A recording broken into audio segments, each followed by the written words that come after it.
오늘은 이어령의 마지막 수업을 읽고 이야기 나눠보겠습니다. 이어령님은 문학박사, 문학평론가, 이화여대 석좌교수, 유네스코 세계문화예술교육대회 조직위원장 등을 역임했고요. 서울올림픽 개폐회식을 주관했으며 초대 문화부 장관을 지냈습니다. 이 책은 암으로 투병 중인 이어령 선생님과 나눈 대화를 엮은 책입니다.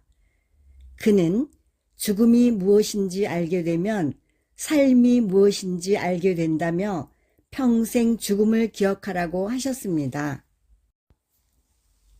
많은 이야기가 수록되어 있지만 간략하게 몇 가지만 소개해 보겠습니다.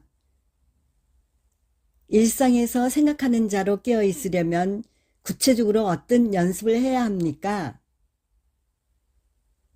뜬 소문에 속지 않는 연습을 하게나 있지도 않은 것으로 만들어진 풍문의 세계에 속지 말라고 스스로에게 묻고 또 물어 진실에 가까운 것을 찾으려고 노력해야 하네. 그게 싱킹맨이야. 어린아이처럼 세상을 보고 어린아이처럼 사고해야 하네. 어른들은 머리가 굳어서 다 안다고 생각하거든. 밤사이 내린 눈은 왜 그렇게 경이로울까요? 변하잖아. 하룻밤 사이에 돌연 풍경이 바뀌어버린 거야. 하루하루 똑같던 날들에서 갑자기 커튼콜 하듯 커튼이 내려왔다 싹 올라가니까 장면이 바뀌어버린 거야. 막이 내렸다 올라가는 건 일생 중에 그렇게 많지 않거든.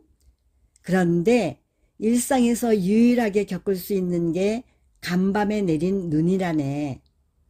잠자는 사이 세상이 바뀐 거지.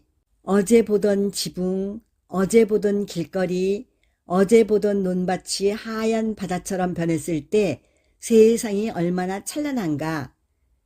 눈 뜨면 달라진 세상. 그런 경이로움을 문학에서는 낯설게 하기라고 하네.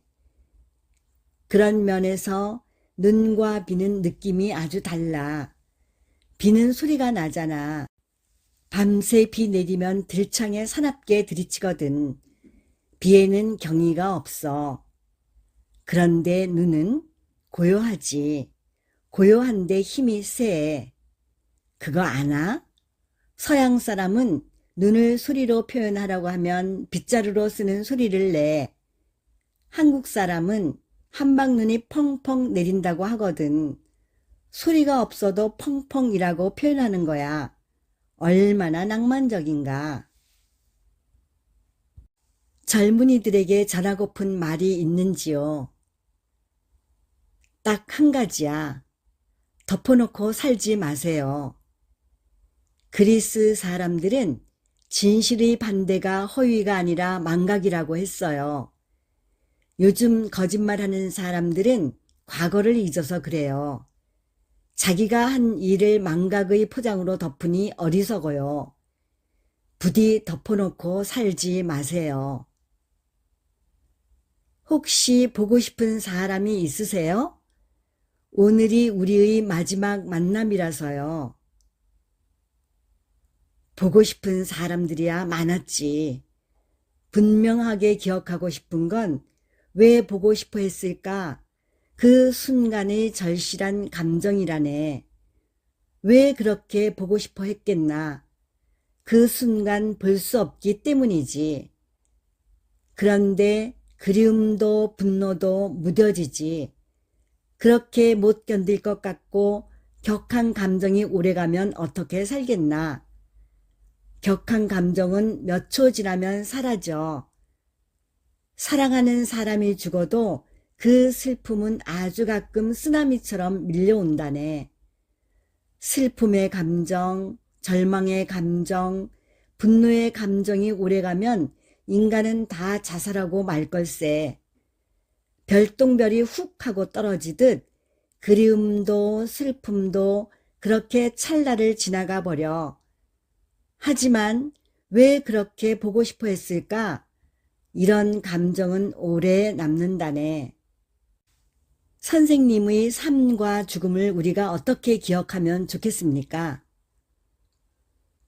바다에 일어나는 파도를 보게 파도는 아무리 높게 일어나도 항상 수평으로 돌아가지. 아무리 거세도 바다에는 수평이라는 게 있어. 항상 움직이기에 바다는 한 번도 그 수평이라는 걸 가져본 적이 없다네. 하지만 파도는 돌아가야 할 수면이 분명 존재해. 나의 죽음도 같은 거야. 끝없이 움직이는 파도였으나 모두가 평등한 수평으로 돌아간다네. 본 적은 없으나 내 안에 분명히 있어. 내가 돌아갈 곳이니까. 촛불도 마찬가지야. 촛불이 수직으로 타는 걸 본 적이 있나? 없어. 항상 좌우로 흔들려. 파도가 늘 움직이듯 촛불도 흔들린다네. 왜 흔들리겠나? 중심으로 돌아가기 위해서라네. 촛불은 끝없이 위로 불타오르고 파도는 솟았다가도 끝없이 하락하지. 인간은 우주선을 만들어서 높이 오르려고도 하고 심해의 바닥으로 내려가려고도 하지. 그러나 살아서는 그곳에 닿을 수 없네. 촛불과 파도 앞에 서면 항상 삶과 죽음을 기억하게나. 수직의 중심점이 생이고 수평의 중심점이 죽음이라는 것을.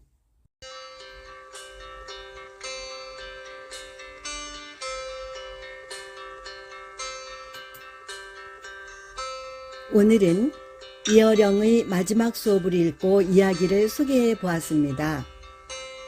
저는 이 책을 읽고 죽음을 앞둔 분에게서 삶과 죽음은 연결되어 있음을 배웠고요. 딸을 먼저 저 세상으로 보낸 그가 가장 아쉬워한 것은 살아있을 때 미안했다고 고마웠다고 말하지 못한 거라고 하시며 지금도 그 생각을 하면 눈물이 흐른다고 하셨는데 저도 눈물이 핑 돌았습니다. 저에게 앞으로 남은 시간이 얼마나 있을지 모르겠지만 고맙다는 미안하다는 말을 꼭 하며 지내야 되겠습니다.